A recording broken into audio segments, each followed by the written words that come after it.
I got no problem sharing my experience with it.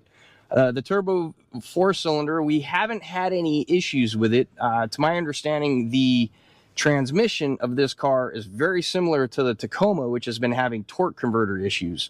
So I've been watching that very closely. Like I said, we got 10,761 miles on this car. Haven't had an issue yet. So as far as the 4-cylinder turbo, it's had plenty of power, hadn't had any issues with it.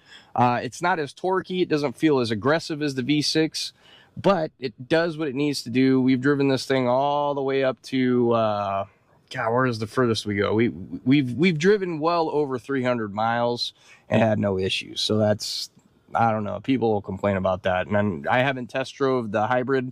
I couldn't tell you the difference. I'm sure they advertise 330 horsepower versus the 274 or 276 in this thing. I'm sure it makes a difference, but